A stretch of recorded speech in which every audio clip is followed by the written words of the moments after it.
Hello, everybody. Welcome to the Index Show. I am your host this episode, that Retroco, aka Eddie V, also known as Eddie Fresh, even though that's another AKA. But thank you guys for joining us. Our boss man Query wasn't able to make it. He is having a Saturday off, something that was well deserved. He's a real hardworking dad, and he just needs time to reflect on things and do what Derek needs to do, I guess. In a sense. But everybody joining me is the wise Wisconsinite, Mr. Jesse Douglas. How's it going, everyone? Yes, and our streaming champion, who just hit 300 followers. I believe that's correct. I think you already did that. Okay. Mr. Ray Apollo. Hello, that's me. Okay. Sorry, everybody. I'm getting messages and stuff. So yes, everybody, welcome to the NX show. We're gonna do some quick housekeeping. We got some great stories for you. We're gonna also bring about one game that we've been playing, and then we're gonna have a very interesting discussion that kind of needs to be talked about. Welcome to the NX Show, your source for video game news, analysis, and other shenanigans. You can catch us here on twitch.tv/the NX Show or on codename nx.com/live every Saturday at 1 p.m. Eastern Time at 10 a.m. Pacific for a pre-show, followed by the podcast. If you can't join us live, no big deal. You can head on over to codename nx.com, Spotify, iHeartRadio, YouTube, or your podcast service of choice on Tuesday mornings for a full edited show to consume. And eventually, everybody, this episode is not live. Just want to bring it out to you when we do go live. You can follow us on Twitter at Instagram at the NX Show and like the NX Project's Facebook page. You can also join our Facebook group when it's not a secret group. We will be updating you on content in the coming weeks as we have a few cool things planned, such as NX Real Talk, our movie review show, and the epic return of shows like Squad Goals. Squad. Yes. Well, yeah. With cheese. Oh yeah, that's me. Yes. And Masterclass. And we got more shows coming for you guys, so please do check that out. Can't wait for us to show you guys the new content that's coming on later on in the year. If you have any questions, you can tweet us. You can tweet at us, look for the question thread in our Facebook community, or email us at contact@codenamenex.com. We will also be taking live questions in Twitch chat. Remember, you can find all of our content on codenamenex.com, including all of our videos, old content, reviews, blogs, live streams, and more. Now, everybody, we did mention Super Mario Maker 2, where we were going to have a winner, but we're pushing it back another week, so you guys have time to answer. What you all need to do is subscribe to us on YouTube, podcast service, and or twitch.tv/the NX Show.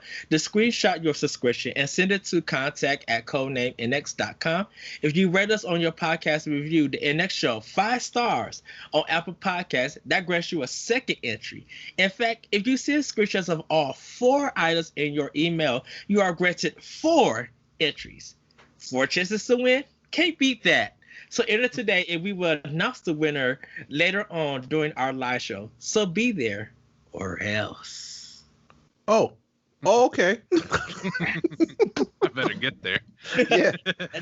So we everybody, and we will have a contest in July that you guys could look forward to. We just can't reveal it to you just yet. So we're going to get into what we have been playing. Actually, I'm going to hand it off to you, Ray. What have you been playing? Or like we said on Arsenal X, what's been in your arsenal? So you said, am I limited to just one? Or can I do 1.5? So Dang it. Okay, 1.5. Sweet. All right, so Jesse, you get 1.5. So my main jam recently has been Divinity Original Sin 2. I've been playing a boatload of that game because I love RPGs. I love really well done RPGs, and this is one of the best ones I've ever played. I'm having a great time. I'm on. I think I can't even really describe it. I'm not on the first island. I'm on the second main continent because it's that big. It's humongous. There's so much to do. Um, God, I love it. I love it so much. It's so much. The characters are phenomenal. I think I have one. I may have two on Xbox. Xbox One. I have one of them. And I probably will jump into it a little bit later. But I understand the sentiment. 90 hours. 90 plus hours. 90 plus hours that game. Yeah, so far, and I've been. I think they say if you beeline the main quest, which why would you do that? That's ridiculous. Yeah. It's like 50 something, but like I think a complete playthrough is like 120 hours. Something crazy. But I'm having a blast. Like I said, the characters are amazing. The side quests are something like this game gets into some dark and depressing territory, but it does it well. The characters respond well. It's just I am very impressed with this game. I'm gonna keep playing it. I've been streaming all of it on Twitch. I haven't played it off stream, but I've been playing all on Twitch. So if you want to see that, is it similar to like? Is it similar to like Octopath, like that kind of dark, like where it's like where you're getting into like a more characters type stuff where that gets really dark? Okay. Yes. So yes. Oh my goodness. So just to give you an example, I have a character that I come to meet through the main quest line. Mm-hmm. And as I was wandering around this continent, we all got off this boat together, and he goes off on his own to do his own thing. And when I meet him again, he's about to murder this man. Like I walk into this house and he's about to kill this guy. And it turns out that it's like his best friend from childhood. I'm like, whoa, wait, what are you doing? And he's like, I figured that he was watching me, and then now he's working for the magisters, or what they're called, which is kind of like they're like if I had to say it out loud, they're kind of like, and this is going to be a very modern charged statement, they're kind of like ICE. To be completely honest with you, but for wizards, they're out looking for wizards, sorcerers. And I talk him out of killing this guy because I'm like, look, you're a very honor-bound man. If you kill this guy, you can't go back from that. You know, you can't. There's no undo if you kill this guy, your childhood friend. Killing somebody in general is going to ruin you. And so I talk him out of it. He says, "Okay, you're right. I won't do that. I'm gonna take him back to my family farm, which is also here on this land." Cool. So later on, I stumble across the family farm, and I walk up on the guy and I see him, but he's digging two like graves, and I'm like, what happened? And he's beside himself. He's upset. Turns out the two graves are his parents. His parents were murdered, and I'm like, okay, what happened? And he thinks that the magisters killed his parents. So as the main character, you have this ability to see spirits of the people who have recently departed. Okay. And I was hoping that I would use the skill and his parents wouldn't show up. But of course, I go into the house and use the skill, and his parents' ghosts do show up. And it turns out that his friend Jonathan, he basically gave the order to have them killed. And I'm like, this is my fault. Because I told him to spare this guy, and then this guy did him the most dirty he could have. And so I felt terrible. And that's just kind of like one tidbit of how crazy this game is. And I'm like, oh my God, I felt so bad. I actually felt terrible because I was like, that was my fault. And now I basically ruined this character. This guy, he's never going to be the same because of all this. So there is a lot of choice making that you get in this? Okay. That's very cool. I've made some bad choices. I've made some good choices, but mostly bad choices. So you're playing the moral choice role. I'm trying. I am trying. But you know what? That can I say it's not your fault. I don't see it as that being your fault. You were coming from a moral standing of doing good. The good didn't reward you well, but that's the chances that you sometimes take when you're trying to do good. Yeah. If you go to a certain attention while playing moral choice games, you could go in doing straight bad and seeing what happens to it, or you could do it straight good when it happens to it. Trust me, I have done that with Infamous a lot. Oh, when man. I played Infamous 1 or 2, so much. I went through half of the game evil as ever in Infamous 2. And then there's a point that I did something and then switched all my evil to good. And I'm like, no, I wouldn't be evil. But if I'm playing something like Mass Effect, I can't help but be good. Mm-hmm. And it's the weirdest thing. I love the video games give us these choices. Yeah. And I think with the new consoles, we're only going to see more in-depth stuff of that kind of. Wait. So that's enough about Divinity because I don't want to give you. I love that game. Everybody should play it if you enjoy RPGs. But my half game, a few weeks before I went on my vacation, I picked up Pokemon Black because it is the only game. Black and White are the only Pokemon games I have never played. Ooh, and I decided to pick up Pokemon Black, so I've been playing that every night before I go to bed, and I actually really like it. I know some people, like a lot of people, fans of the series will tell you that it's the worst, but I actually really like this game. Mm-hmm. I love all the main Pokemon ones, even Black and White 1 and Black and White 2. Mm-hmm. Like some people didn't like that one neither, but I'm like, I'm enjoying this game. Anytime Pokemon comes out and it's a main game that I could grind in, I love. Mm-hmm. Sorry. Yeah, so I'm like, okay, no, I like this. It's got like an actual story. You know, so I'm like, let's find out how this goes. But I'm gonna keep playing it. I like it. Yes. So Jesse, what's been in your arsenal? What you been playing, dude? Well, I actually have been playing quite a bit of Switch the last couple of days, which has been unusual in the past here. But I finally got some games that I wanted to try. So I ended up picking up Mario Maker 2, and I picked up what's it called? The Rockstar game. Why am I blanking? Red Dead Redemption? No. LA Noire? Yeah, LA Noire. I picked that up because I had played a little bit of it in the past on Xbox. Mm-hmm. And I do still have it. I didn't really ever get very far into it, but I did. Same here. I liked the whole concept of it, like, because I like that it was so in depth with the like, like actually, searching the bodies, and you can. If you find a bullet or you find this or that, you can pick things up and kind of try to, solve the case of like what happened and all that. Like I loved how in depth they kind of went with those mechanics. And then once it got announced for Switch, the big thing for me that I thought was really cool is they actually used the Switch to like. It's almost a completely different version of the game. Kind of like it reminds me of like the original Resident Evil one that they released for the DS, like that, like where you could swipe the screen to use like the knife or whatever. So they actually built one of the the things that the system could do. They built into the game to give you a unique like way to do something different that you couldn't do on the regular console version. And so they've done kind of the same thing with this, where it's very touchscreen based. And like when you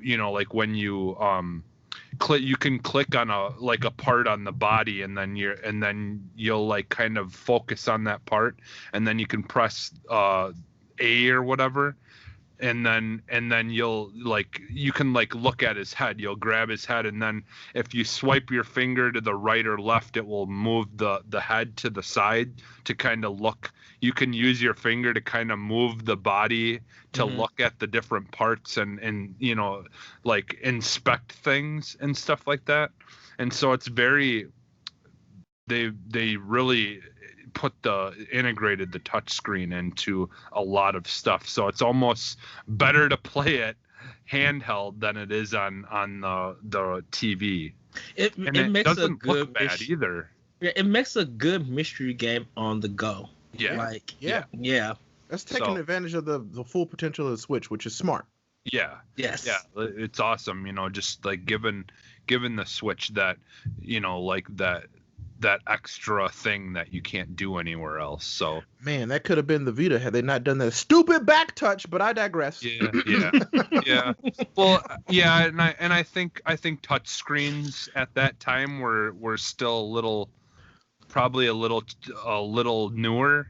It probably would have costed quite a bit more. It might have, but I also feel like we hadn't really got those breakaway mobile games just yet. Mobile gaming hadn't taken off the way it has now to make it easier to translate those games over to the Vita. I feel like had the Vita come out now with updated specs without the back touch, with what it is, I feel like the Vita might actually have done well, honestly.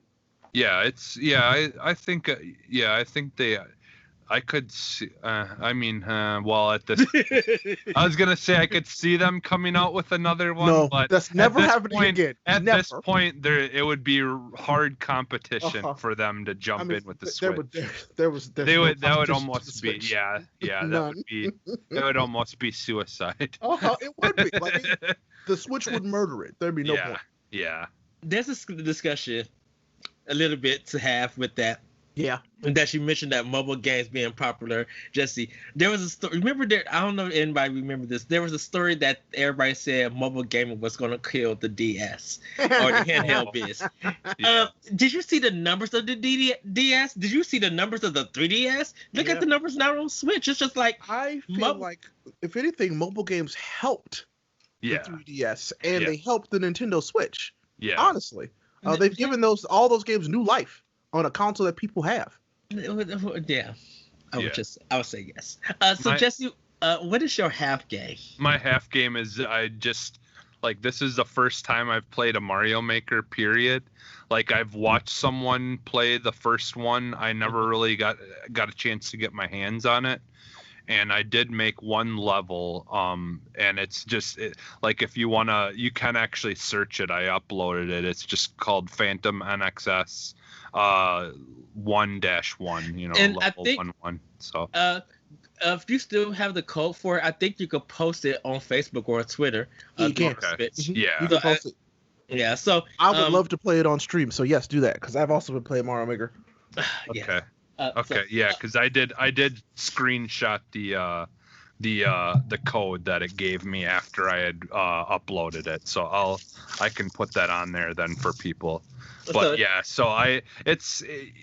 I tried to get creative with things, but again, I've never played one before, so I'm still learning quite a bit. It doesn't look pretty in any way, but it functions to what I wanted it to. Let me tell you, some of the levels that I have played, Jesse, whatever you make is fine. Whatever you make is fine.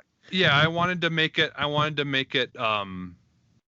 somewhat challenging, but not ridiculously challenging. Because I still gotta figure out a lot of the mechanics and things like that.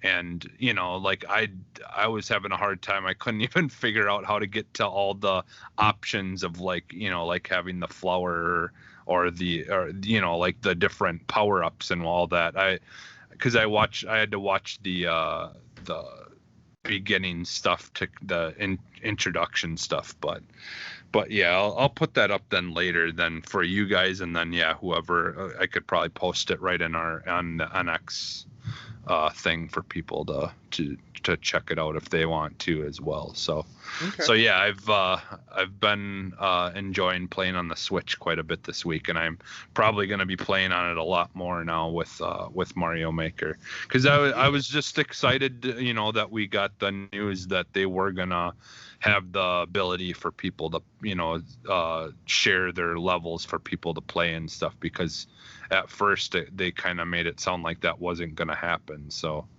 but then they kind of changed that. Yeah, a lot of that was an update. A lot of that had some confusion. Can everybody see me now? Yep. Welcome back. My camera went out and I didn't know. Sorry, I thought you knew. My bad. Just want to show everybody. What's that? This is the Mario Maker lunchbox that I got. Lunchbox? Yes, it's the lunchbox that I got free at Target if you bought Mario Maker 2. So I wanted to show everybody this thing. I'm going to have pictures of it on the NX chat, not NX chat, the NX Twitter and Facebook page, so you guys will be able to check more of that. And I also have some other stuff that I kind of want to present to you guys. So I went to the Nintendo Tour event that's happening in Chicago. Yeah, tell me about that. Okay, so I waited 45 minutes in the line. They had Splatoon, they had Super Mario Maker 2, they had Overcooked 2, Pokemon Go, Mario Kart 8, they had Super Mario Party, and then they had Ultimate Alliance 3. Oh, that's all I care about. Nice. So, I'm going to get to Ultimate Alliance 3. I did play this game, thoroughly enjoyed it. I will say this: if you're going to play it 4-player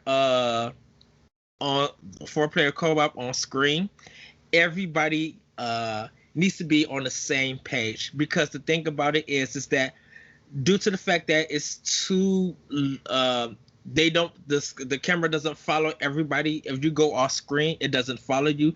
It's everything is in that same area. So you kind of gotta fight, and everybody's have to move together to fight enemies and stuff. Like a beat 'em up. Or, yes. Yeah. So I don't know how it's going to be when it's local co-op, or if it's going to be online where everybody is playing on their own Switch or anything. Oh, it's the Arsenal X. It's our Arsenal X mascot, Sir Danish. So, I was playing with 3 other people. 2 were kids and a mom and stuff. And of course, one of the kids didn't really understand the button, but she was following along. Had a very good time. It is action packed. You do gotta kind of keep in line of who you are and what your color is. There is a line that outlines you. I played as Captain American, and it's really good. Not too hard to learn. From what I played, the Y button was your light attack, and your X button was your heavy attack. Your B button was your jump, and then L button lets you block. There was something for A, and I can't think of it, but like R and ZR were like kind of your specials is for things that you could do. We played where just one small demo where we came upon Iron Fist, and we was fighting some more ninjas. We didn't actually fight a boss or anything. We just cleared out, fought these ninjas, like met the requirement, and then it was like, thank you for playing. Gotcha. And that was it. And it does change different perspectives of it. So this is a game that I'm definitely looking forward to. A lot of people might say something about the way that it looks and everything. That's fine. It looks really good, plays very smooth. Like there was no lag, there was no hiccups, nothing was like catching up or broken. Like everything was just working like perfectly. So there might be some updates and some patches and stuff, but from what I played, it's a definitely must buy. I am sad though they didn't have Fire Emblem's 3 houses there, because that was the game. I was gonna ask about that. So and they didn't have it. Last but not least, my half game, I played Overcooked 2. I cracked up, and I think I'm going to buy this game. I need to buy this game. I'm like literally going to get the physical. This game was so fun. The lady was just like, okay, I need sushi. I need lobster. I need someone to give me fish. And we just running back. I'm messing up on the buttons. I'm just like, oh no, I need to customize this buttons when I get it. But I was just like, I got plates. I'm like, okay, I got the fish. I'm cutting. Here you go. Order's ready. And we were all working together. And it was very simple, but it was such a laugh. And it's one of those games that you could observe, and it makes you want to buy the game and learn it. And it's also a game that when you play, it markets very well to you to be like, if you don't own this game, you need to get it. I cracked up. I'm like, I don't know how this. I would want to play this game with multiple people, random people online, and see what we could do and anything. But it's such a fun game. And I have it's on the Switch. Yeah, Overcooked 2 is on the Switch. Okay. I think it's on all platforms, but they very advertised it on the Switch because the first one is on everything. But when it came to Switch, I think it got really popular and that people were playing there.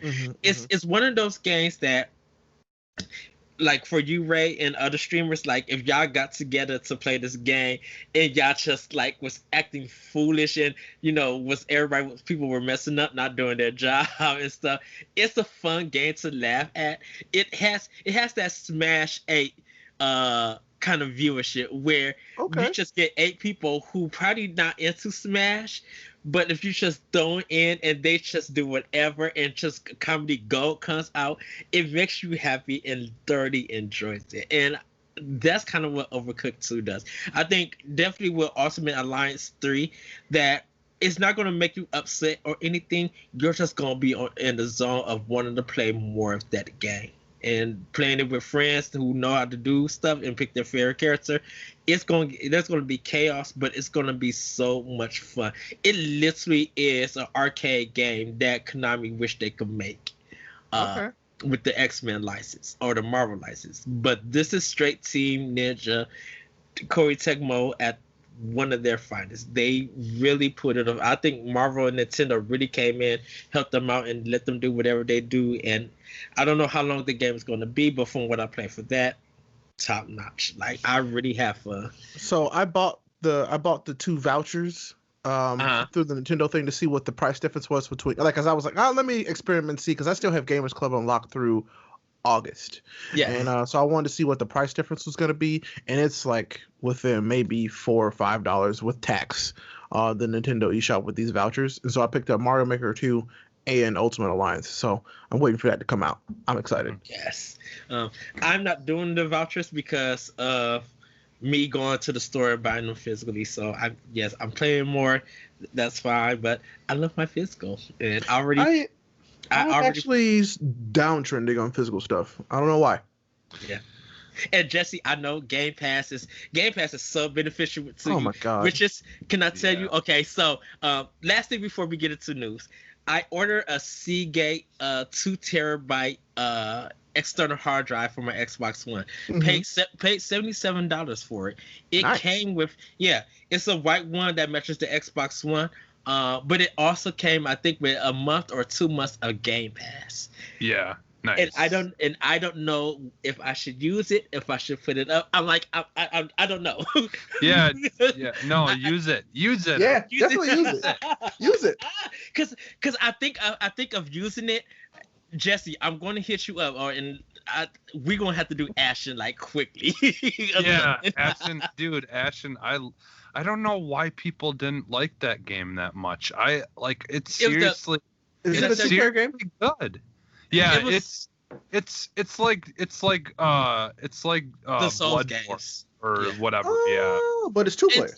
It is 2 player. Yeah, it's like it's like the Souls games, but it's like a more art style. Like it looks a lot like the There's that newer game too where like you're like a character that looks almost like the ones that you can pose for drawing that people use, like where it's like the wooden character that you look like those kind of like where you don't really have a face per se. That game? Oh no, so it's like a fighting game. Yeah, it's I believe it's by the people who made that. So I don't remember the name now, but I know what you're talking about. But they're like Ashen. It's fun and it's just arrived at the time of this recording, so I haven't installed the Xbox my terabyte yet, which I am going to do probably like later on tonight. But I think I want to jump on Game Pass. Hopefully, when it expires. I'm sorry, everybody, I can't renew it because once again, I'm playing my games. But I think.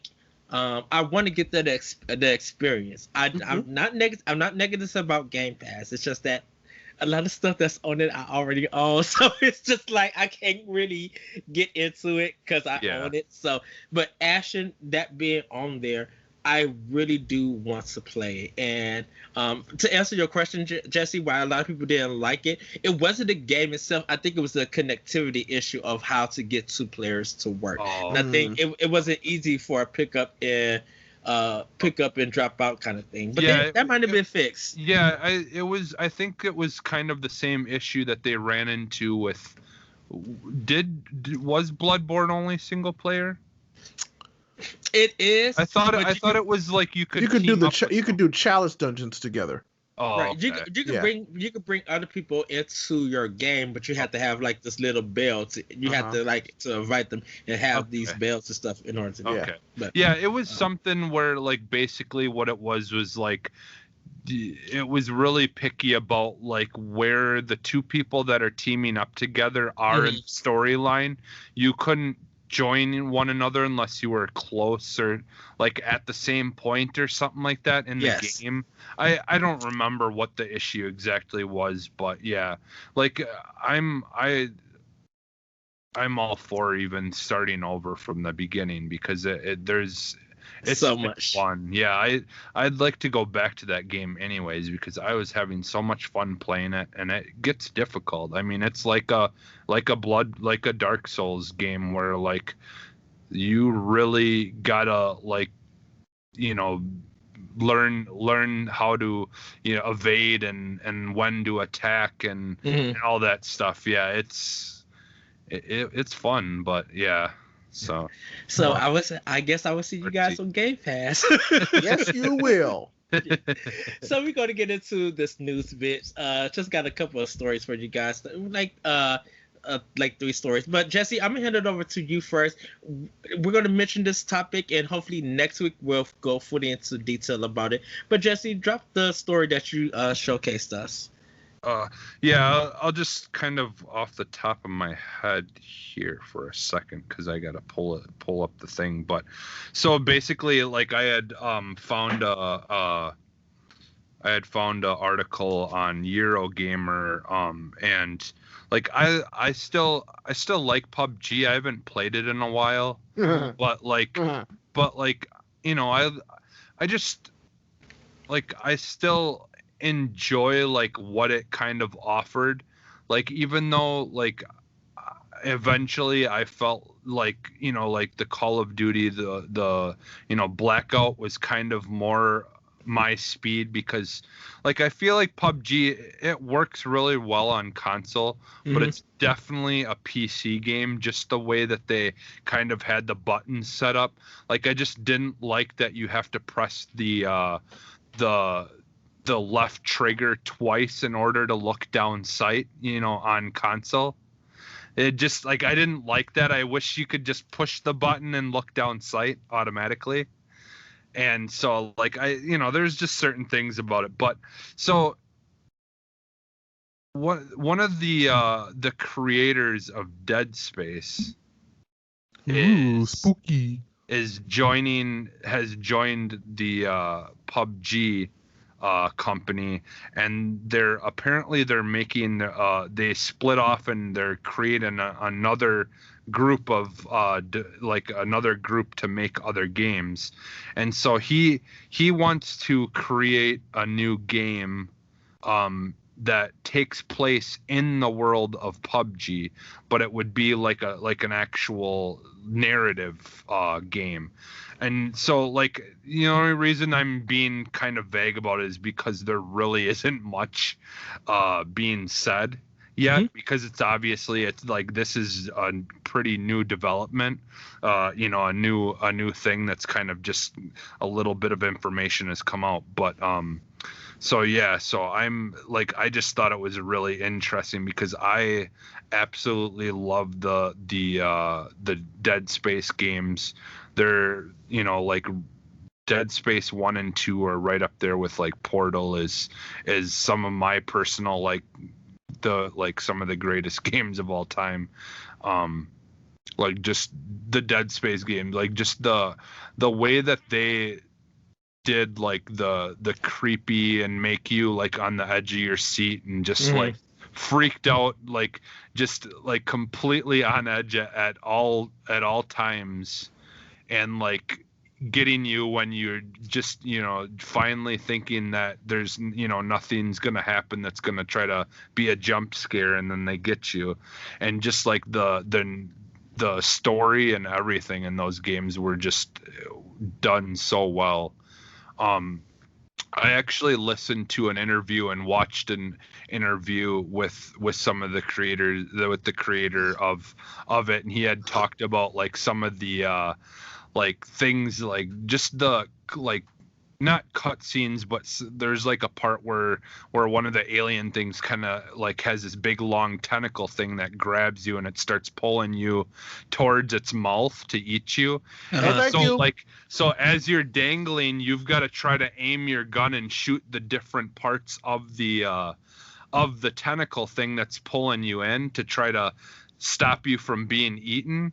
And like he talks about like the creation of that part and like how like it almost destroyed the game. Like they could not figure out how to do it, and then and just finally it clicked, and like that interview just gave a really good perspective of how difficult it is to make these games. And like sometimes when we get upset about things being delayed or things being kind of janky and broken when it comes out, it's like, if these companies don't give these people enough time, like so much can be like just completely wrong with it. And it just kind of gave me a perspective. But so I'm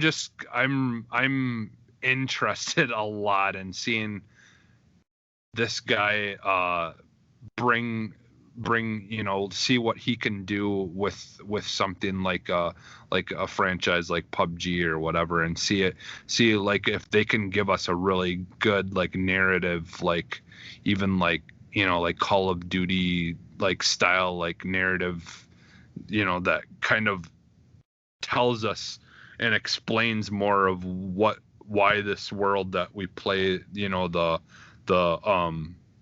battle royal game in, like these maps and stuff, like why they exist, and like what exactly is going on, why all these things are happening, like why the battle royal stuff is even happening. I'm hoping that we'll get like an actual story, kind of similar to like what they did with Fortnite. Yeah, because Fortnite, they've kind of put tried to do a little bit more like world building stuff in it, like Overwatch now, where we've gotten more like character building stuff that's come out and things like that. So I'm just kind of curious, because like I think this dude is like probably one of my favorite creators, just because of like some of the stuff that he's worked on. And he's worked on the Call of Duty, he's worked on with Sledgehammer, I believe, as well, I think it said. So he did work on some of the Call of Duty games as well. So if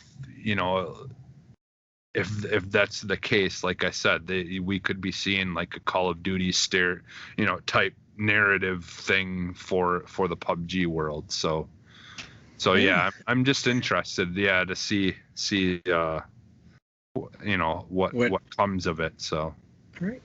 Well, we're going to get into our story. Nintendo thinking about extending Switch Online retro library beyond the NES software. And this comes from Nintendo Life. At Nintendo's 79th annual general meeting of shareholders yesterday, company president Shuntaro Furukawa was asked about the possibility of retro software from platforms such as the Nintendo 64 and GameCube era appearing on the Switch in the future. In response, Furukawa said he had no new information to share, but did explain the Japanese video game giant had been thinking about extending its online service and acknowledged fans who have been wanting to play certain older titles. Special thanks to Japanese Nintendo for the translation. He quoted, At this place, we cannot tell new information about future classic hardware, among others, but we are thinking about providing an extension of the online service, which is currently providing Famicom's, aka NES, software, as well as other methods of providing them. We also recognize that there are opinions wanting to play past titles. As of April this year, close to 10 million users have signed up to use the Nintendo Switch online service. At the time of the milestone, Nintendo's president noted how users would still enjoy NES offerings and wanted to make the service more attractive over the long term.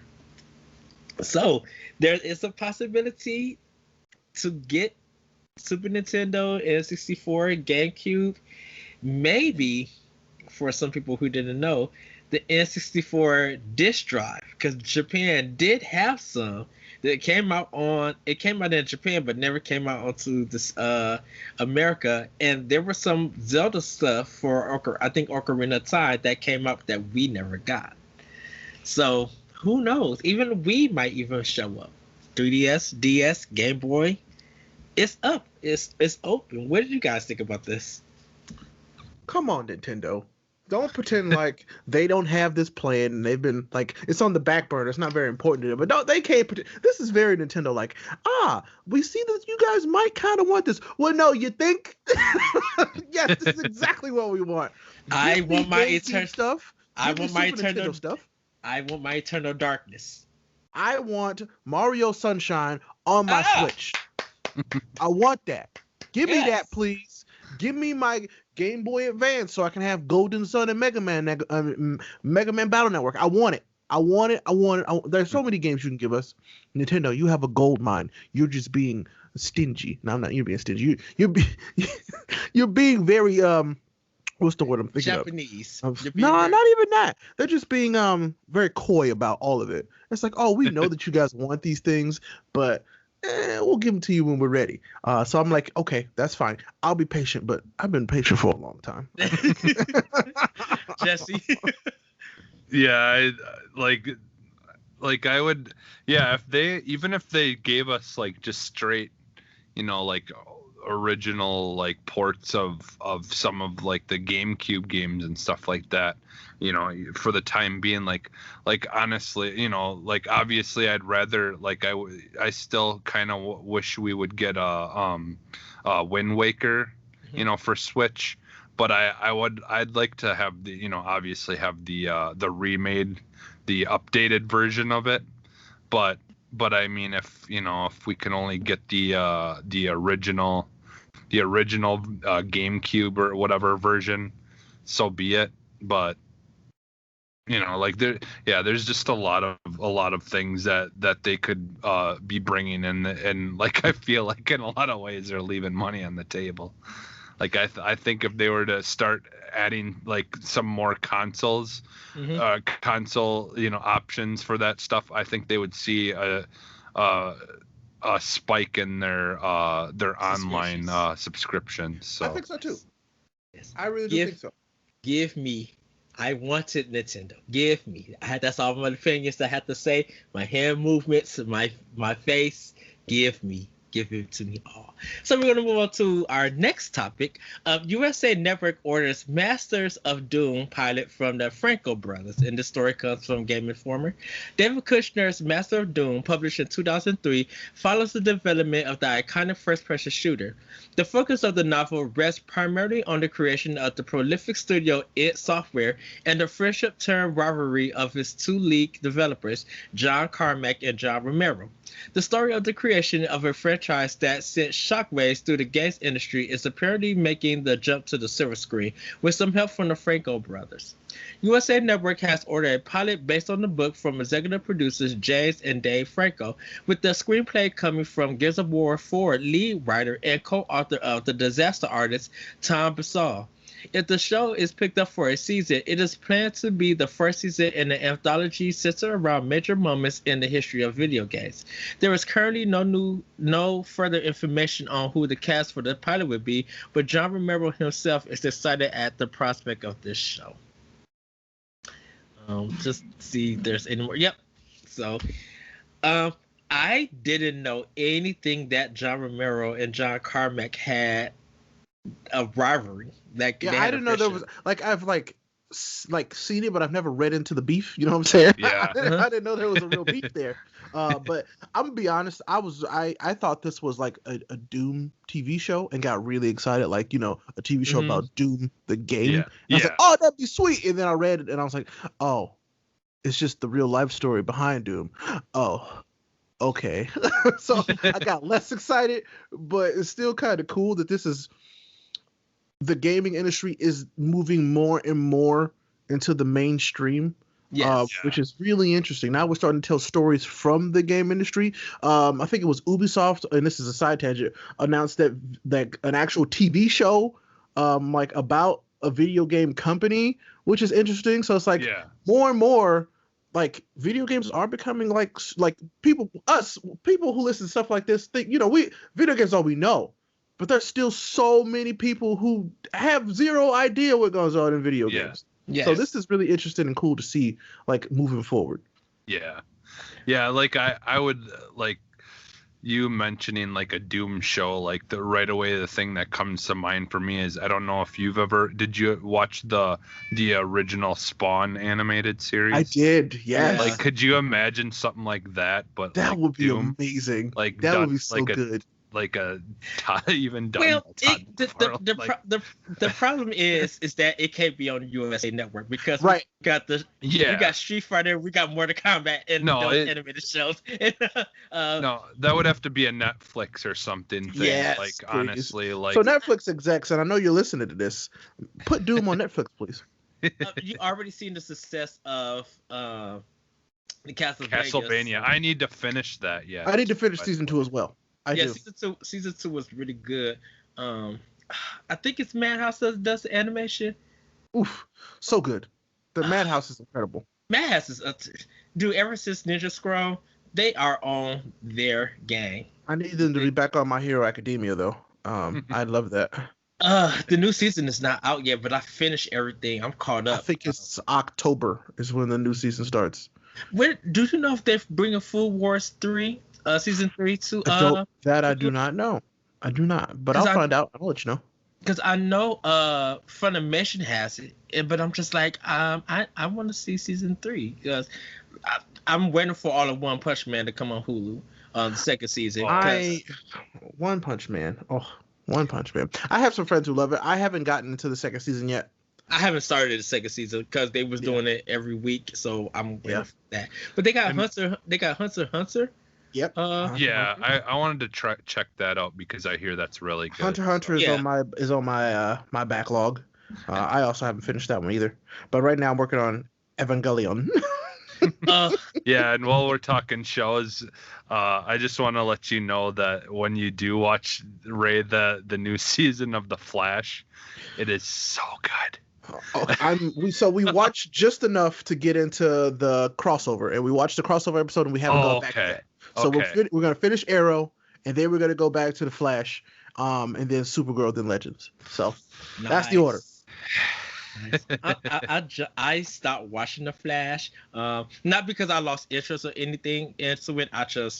It's just having to stop for me. That's what happened for me and why I had to wait until it came on to Netflix. Is I just had a lot going on, and so like I wasn't able to keep up with it, and like Hulu only airs keeps like 3 or 4 episodes at a time on there or something like that.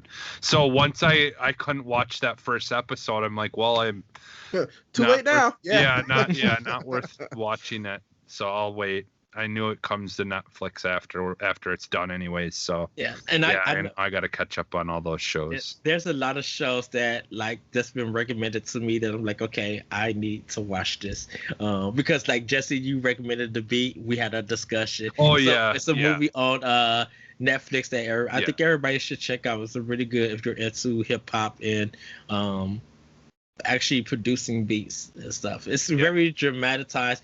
I don't know if it's a coming of age story. It's kind of just like I think if anything it just kind of like focuses and gives an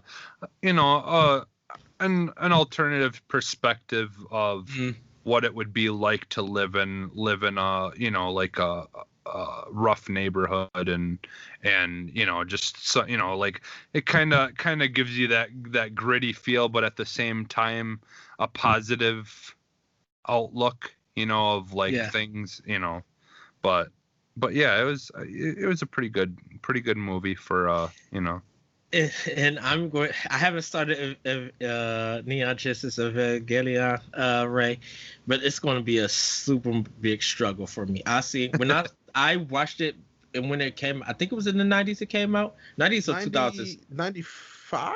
95. I watched the first 3 and 4 episodes, and that was the first time as a kid that I screamed at the TV that I hated this show. And it's because of that main character. Shinji is annoying as ever. And as people rage quit and throw controllers, I literally wanted to grab become Super Mario Brothers 2, throw an enemy at the TV screen and hit him, and hopefully he died and fell off the screen. I was pissed off of how annoying he was. I mean, so far I'm watching it because there's some people that I love and respect who are like, Ray, you gotta watch this. It's so great. And I'm only watching it out of respect for them and their what they like. But so far I'm kind of like, okay, it's all right. All art is subjective, right? Yeah, and when you're dealing with something that came out a while ago, you're also dealing with like it some of that stuff doesn't hold up. Even things that I've liked that go back and watch, it just doesn't. This show is really depressing. There's an article on Polygon that you guys should read about this, and it really showcased of how this TV series was birthed out from the creator, and it's a really good read. It was just that I was just mad at that's one of the main characters one of the main anime and main characters I have ever been upset about that turned me off of a TV show. Jesse knows that I yelled about what was the TV show that you recommended, Jesse? 0 Hour. Yeah, 0 Hour. I love the premise of 0 Hour, but I told Jesse I hate this main character because he keep reiterating the thing about his wife, and it's getting annoying. We are 2 episodes in, and you have said this thing so much that this has become a drinking game. And before I could get to episode 3, I probably would have been died of alcohol poisoning. Oh no! That's how much he said it, and I'm like, okay. But we're going to get into the next story.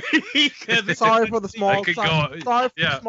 That was my fault. I apologize. No, that's good. That's all good. It's good that we bring up because we still we got to have a TV discussion, and we might do that one episode, favorite TV shows, episodes, and characters and stuff. But we're going to get on to the last story. EA Access PlayStation 4 release date announced. The EA Access subscription service is counting down the seconds for its PlayStation 4 release on July 24th. EA Access is allowing subscribers to play early trials, offers a 10% discount on all EA titles, and gives you over 50 games to play right away, including Dragon Age Inquisition and Mass Effect Andromeda. Some Vault games available on PC may not be available for PlayStation 4. You could choose to set up an account for $4.99 per month or $29.99 for the year. EA Access is currently available for the PC and Xbox One. And then if you want to check out more, you could go on Game Informer's website and check out their story about that. So yes, it's finally coming out next month for PlayStation 4. Just like me, I'm not getting it. I mean, I feel like this service is also pretty good because there are some people who only play EA games, believe it or not, and so this is good news for them, especially on PlayStation because Xbox has had it for years. Yeah. Years. Yeah. And so I'm glad it's actually happening.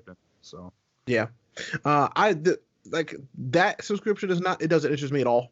But I'm glad it's actually finally happening. It took you long enough. I mean, $30 for a year to have access to all their games. Think about that as a parent, hey, they play sports games and occasionally they might mess with some other stuff. $30 for a year for them to have access to this vault of games. Mm-hmm. Awesome. Yeah. Awesome. Yeah. So it's and they've got almost they've got like almost everything on there at this point. And even some of the newer games that they release, it doesn't take too long for some of them to come to it. Like the Battlefront 2 has been on there for a little while now already. Mm-hmm. The Battlefield Bad Company games on there, or is that just, or are those too old? Yeah. The Bad Company games are on at least. Dang. Bad Company 2 is on there for sure. Okay, I might have to. Those are my favorite Battlefield games, so maybe.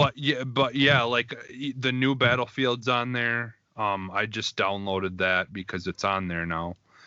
All three Dead Space games are on there. All the Peggle games are on there. The Plants vs Zombies are on there. Everything, almost everything, almost everything that they have done that's been very popular is on there. Unraveled 1 and 2, I believe, are on there. Okay. Yeah. So there's quite a bit on there. This is a good conversation I want to have with you guys one day, not today. One day, I would love to talk with you guys about streaming services. Yeah. In general, and how we feel like they have affected gaming and watching TV, and what they might be in the future. I feel like that'd be a really fun conversation. Yeah. That would be a good conversation. Well, we're going to get to this super short story, and then we're going to get into the conversation. Pokemon Masters trailer reveals new details. After a lengthy animated sequence featuring fan-favorite trainers like Brock, the trailer broke down the premise. Masters take place on an artificial tropical island called Paizo, Paiso, where trainers are competing in a tournament. In Masters, trainers only have one Pokemon with them as opposed to a whole cache. The battle focused game will have the player teaming up with other trainers, all classic characters from the anime games, to pursue badges and enter the tournament. This is one of the Pokemon mobile games. There's an 8-minute trailer, so you guys want to check that out. You can go ahead. I think you guys could check it out on Nintendo's website and the Pokemon channel, Twitter page, and I believe YouTube on Nintendo. You guys could check that out. But we're going to get into this quick discussion. So this might be a hard discussion kind of to have, but YouTuber creator Etika passed away. The police found him dead. I believe they haven't quoted what it is yet, but he was 29. They found him in a river. What led up to it though was like they found this Nintendo Switch. I guess he had him when he was traveling to the bridge or something. He had it in his bag and everything. And I'm assuming I don't know how he died, but I'm assuming he probably jumped and fell into the river and died on impact. We're still waiting for more info about that. But we know that he has had mental health issues. Definitely when the cops came and stuff, and some other things before that. And I know he's mentioned talking about don't let this stuff kind of define you and everything. And we had the discussion of mental health go on for a while, but definitely like for you, Ray, like has streaming kind of affected your mental health? With you, Jesse, you kind of dealt with some things in the past. Like, what are you supposed to do with mental health when it comes to video games? If you see content creators or people who deal with issues and stuff, like what do viewers or friends and stuff do about it?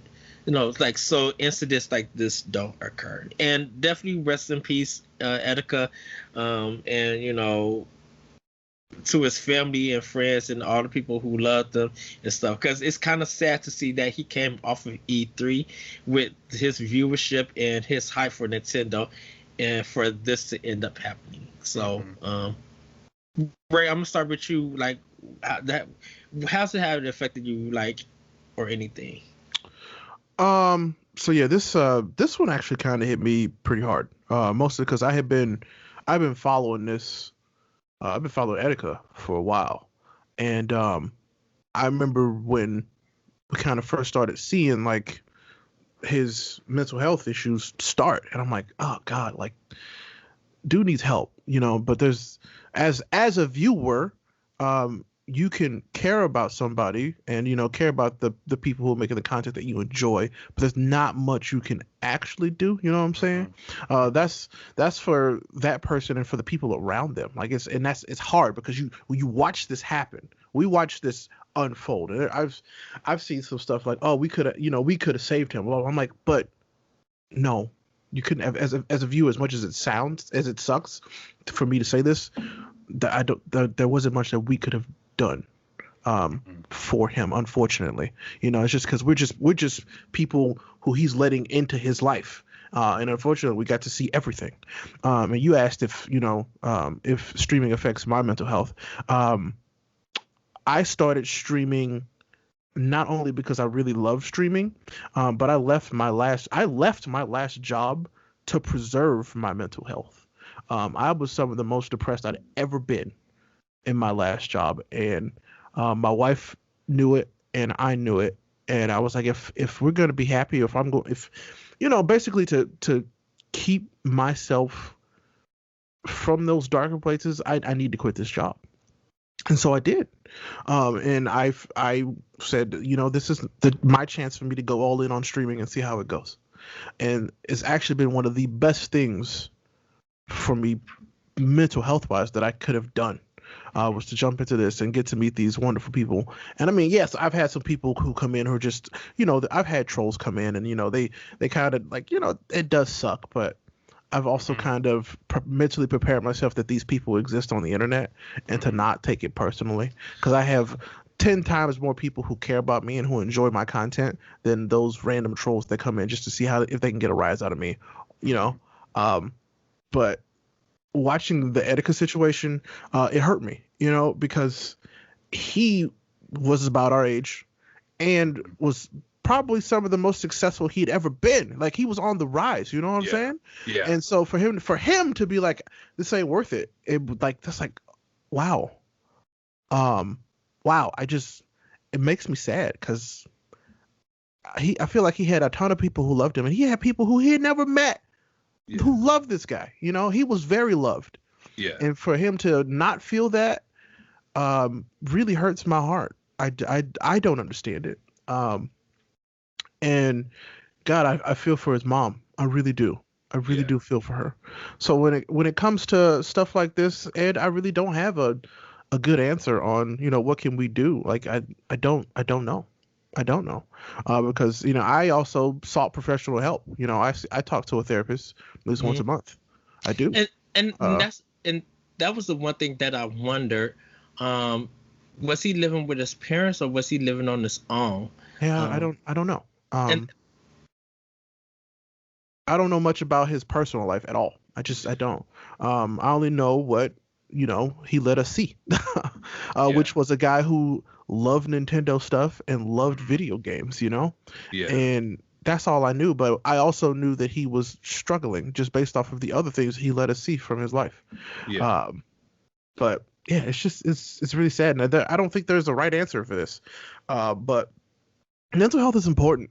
Don't write it off. If you have somebody tangibly, physically in your life that you are seeing who's having issues like this, talk to them. Yeah. Ask them what you can do. Like, just it's not easy, and not everybody's going to respond the same. It's a case by case basis. Everybody's different. But trying, if you can, in somebody's life is what matters the most, I think.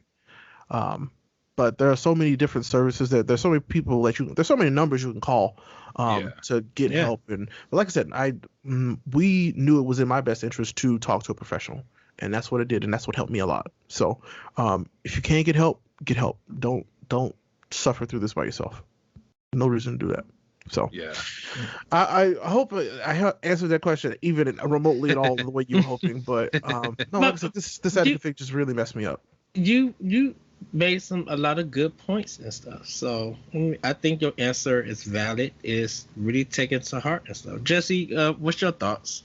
Unfortunately, it is a very difficult situation because you as much as you feel a connection to someone that you know may be a fan of and stuff like that, and you can message them in the chat thing, or send them emails, or like personal messages, like like there's only so much you can do, unfortunately, in that situation. And maybe sending a personal message to them, and just keep on sending something saying, hey, like, I'm worried about you, might do something. But you really can't, kind of like Ray said, it really depends. Like, unfortunately, there you get to a point where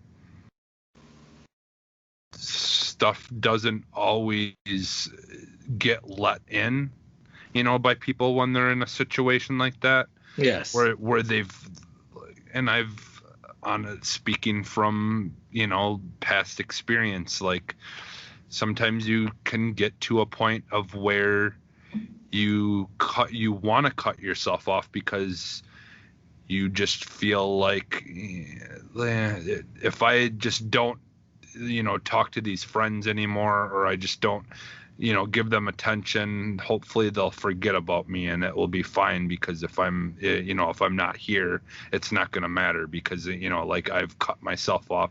So unfortunately, people can get into states where they'll just completely cut off from everything. And unfortunately, the only time people that get to that point can be fixed is if it's someone that they're on, the day-to-day personally, like, friends with, or is there physically, that can say, hey, like you need to come with me, and we need to figure something out, because you are not okay this way, and it's scaring me, or unfortunately, there's just like, when it gets to the point of where he unfortunately got, I don't think there was a whole lot that anyone, his fans or anyone, could have done anything about it. And I think, wasn't there something that too, like, wasn't he having issues with people, like, harassing him or stalking him or something like that too? I don't know. I thought I had heard something about there being some, like, other issues that were happening in his personal, like, where too much of the streaming stuff was affecting personal life or something. I could be wrong, but I could have swore I had seen something, because I personally don't know a lot about him. I honestly, I'm very new and not very knowledgeable about the whole streaming world too much. There is a streamer that I do watch occasionally for Nintendo stuff, called Obi-Wan. And he was a super fan of him, and actually he had come into Obi-Wan's chat or something at one point, and he started just freaking out because he was such a big fan of him. And so, like, he had reposted that video that he had made in honor of him, with the news of him passing away. And that was kind of interesting to watch, and just see, like, how much of an effect that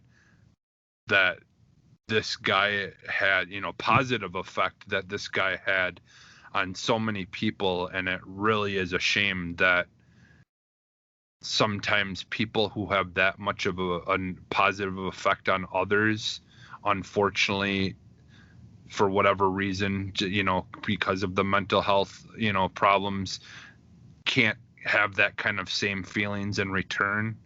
And it really is, a shame, when stuff like this happens. And again, and it's a difficult situation, because you feel like, as a fan, helpless, like you can't really do anything about it. And it really is unfortunate. I think when we talk about mental health when it comes to video games, or just this culture and stuff, for some people, they deal with depression, they deal with anxiety, they deal like thoughts in their minds and stuff like that, where sometimes they don't see they bring value or worth to themselves. They'll believe more in the mind than more of other human words or even like therapists and stuff. Um, and you could be on such a high being popular and everything, but sometimes it becomes a struggle. It becomes stressful because you have other people who are doing the same thing as you, and sometimes that could affect you. Be like, how do I do something better? And so you're thinking that if you get a drop in subscribers or something, then that affects your mental health because you're thinking, what am I not doing to keep these subscribers or getting more? Um, I think with Etika is that he had it where and I'm not saying I'm not a fan of his. I didn't watch his work or anything. I knew of him, but I just didn't follow him or watch his work or anything. I think Etika just had a mental problem with his mind, and something that he had to battle, something that he had that probably he was talking to himself, probably his mindset told him to do something and he believed more in his mind to make him feel better. That's my assumption, nothing against him or anything, but it's kind of weird. And the reason why I asked about his parents or anything, because in part of the story, I think his parents posted a tweet or something that the boy been missing for 6 whole days. And I was wondering, I'm like, first of all, I understand that he's 29, but if you as parents, if you know that after just watching the cops thing, I would have moved. If I was a dad or a mom, I would have moved my child in my house so I could keep watch on him. So something like this could be avoided. But maybe we don't know their relationship or anything, and maybe he was getting help. We can't really say. I think, like I said, there's just I don't think there's really a right answer to this. It's just because we don't know remotely anything about what else was impacting or influencing him. We just don't know. Yeah, and I think one of the things. Sorry, everybody, my camera is acting up, so you might see my feet and everything. So I'm going to cut my camera off. My camera is switched. I think when it comes to mental issues like that, I think people literally have to do it for themselves. If they want the help, they have to go out and get that help. I don't know if my feet are still showing. Yes. Yeah. So, but and unfortunately, again, there's only so much that you can do for someone, and unfortunately, people need to want to accept help as well. It's kind of it's an unfortunate in that aspect that it's a two-way street, and if only one party is interested in getting help, there's it's rough, but there's not much you can do, unfortunately. I think the one thing people can do is sometimes you may not be able to help the content creator, but if you know people that's in your life that's dealing with the same thing, you want to talk to them, you want to reach out and everything, because it's really important to hopefully I'm back to you guys see me? Okay. Sorry about that, everybody. My computer is acting goofy. It's really important that you reach out to people and you have those discussions. That sometimes you really want to take somebody out to a movie to get some ice cream. Sometimes maybe even pick their mind on stupid stuff. Bubblicious versus A&W gum, who has a better flavor. Just sometimes something ridiculous. Get people's minds off things, yeah. Right, and sometimes even if you don't, I think that's why I like when a lot of people who have a job that give them the day off to have a mental health day, like a mental health reflection. Like I posted to you guys, like whatever is stressing you out, whatever you feeling with pressure, please take some time to yourself and enjoy your day off. Enjoy what you can enjoy to make yourself feel better. Because I think a lot of people don't recognize that some days you need to take some time off. I don't really deal with a lot of stress. I don't really have any mental health issues and stuff, but I always like to be like, you know what, I'm taking this day off to play some games, to eat some sushi, to podcast, enjoy the time that I have to take care of yourself. Yeah. Right. Mm-hmm. Right, and I think Etika didn't really was able to do that. I think he took the streaming stuff a little bit too serious because it was his job. It was his way of income. Like I said, I don't really know that. I can't really say that was what it was. I don't know. But it could have been anything. But I think that Etika, if he was having kind of a stressful or a mental breakdown and stuff like that, sometimes it's all right to tell your viewership that, hey, I have to take some time off because I'm not right. I'm not together. I feel a bit broken and I need some help to fix me up so that when I come back, not only the content that I was giving you is still there, but it's better than ever.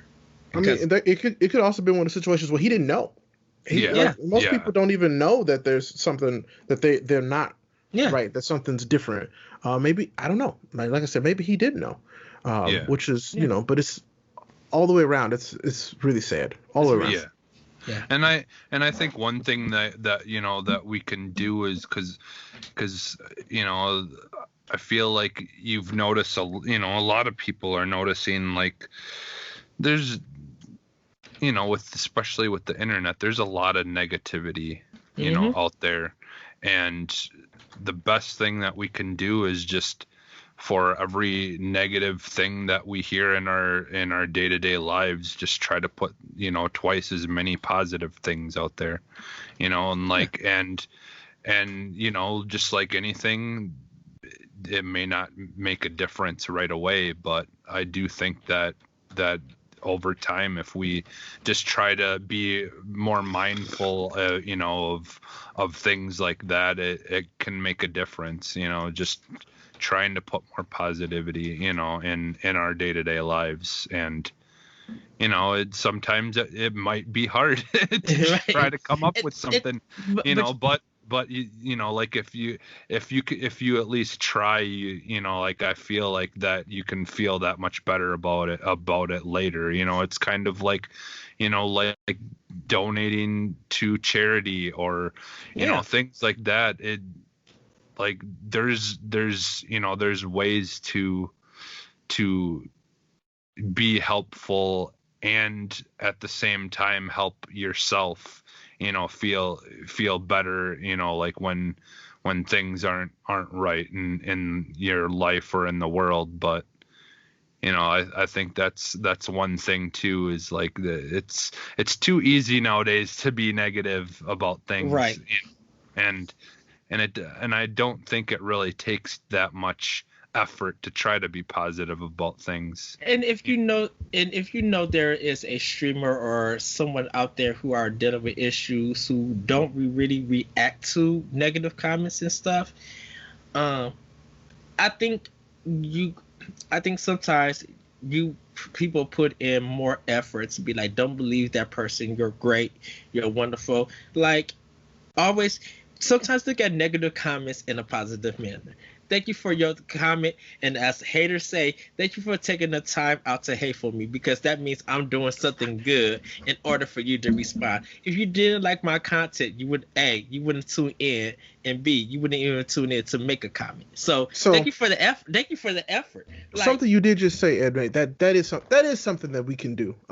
That is something that we can all do. If you see something that you enjoy, that somebody made, that they put on the internet, be it a game, be it a video, be it a fan fiction, anything, tell the people who made it that you like it.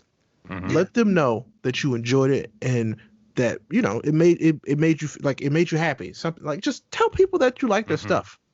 Yeah. Just be kind. Because unfortunately you hear it all the time. Like like they say, like, people who leave a review or a rating for things usually aren't the people who enjoyed it, because the people who enjoyed it are just like, I enjoyed it. Right. It's always the people who have something bad to say who are going to be the ones who are going to leave a comment, and this goes for, like for a lot of things, but like that's the thing, is like, we just, for all those negative feedbacks that people are leaving for things, if you truly enjoy something, then leave a positive one, And you and you can have for things you don't like. Honestly, there you Right. can find positive things and negative things as well about things, And you can critique on stuff in a fashion that you might not like something, but always just I always offer an opinion and always offer some options that you wish that you could have seen better, because sometimes negative stuff comes from things that didn't meet your expectations, and sometimes it's never going to meet your expectations because you are not the person who created the content. It was somebody else, and because somebody else created that content, you responded by is not matching your expectations, and that's fine, but always just be respectable first of all to that person. You can always say, I didn't like this, but it's great that you enjoyed this game. I mentioned earlier that I don't like Evangelion because of the main character. Didn't say that I hate the show or anything. I just didn't like it because of the main character. Yeah. I could go back and watch it with a fresh perspective and be like, okay, now I understand why people like this. It may not still be for me, but I gave it a fair shake, and I wish these were some issues that did get handled. I could be very critical about something because I may have seen it a lot, but I'm always going to respect that person's work, and I'm always going to show that person some love and to be like, this might not be my genre game, but yay, support. I'd rather give you support and give you love that you're actually doing it because someone else is not doing it. You're not part of the main thing. You're putting the work, time, effort, and work in to do this, and it's good because I may have to rely on your work for something that I want to do for research, and a lot of people don't think about stuff like that. Ray, I'm gonna have to come to your stream and watch your past videos and understand what Splitgate is and kind of decipher what this game about, because you provided a better answer and your playthrough really breaks a lot of stuff down. I always go to Jesse when it comes to Call of Duty to Rainbow Six Siege because he is very knowledgeable about that. It may not be something for me at that time, but I'm like, if I want to have a discussion about Rainbow Six and I want to have or anything Call of Duty, I'm going to Jesse because he knows his stuff, and I'd rather have him discuss. Sorry, Jesse, we'll have to talk about the Modern Warfare 2 airport level another day. I want to get your perspective about that, but that's one thing I won't do. I try not to do. I'll try not to be negative or downplay anybody. I might have their opinions about stuff, and it might come off that way, but I'm always going to support and root. But everybody, it's okay to have a negative opinion. By the way, it's okay to do that. It's just when you do it respectfully, it's the difference. Yes. That's it. Yeah. Jesse, do you have anything? Because before we end? Well, no, I guess just kind of, like bringing it back to like, so like, like again, I just think that, if someone's is having troubles and stuff like that, obviously you can be critical about things in a nice way, but like, if I just feel like if we try to put more positivity out there, I honestly think that like the chances of stuff like this, happening where people are having issues and stuff, I do honestly think that it could at least, just putting positive stuff out there, just like us having conversations even about things like mental health, I do think honestly makes a difference, and it really has been nice, the last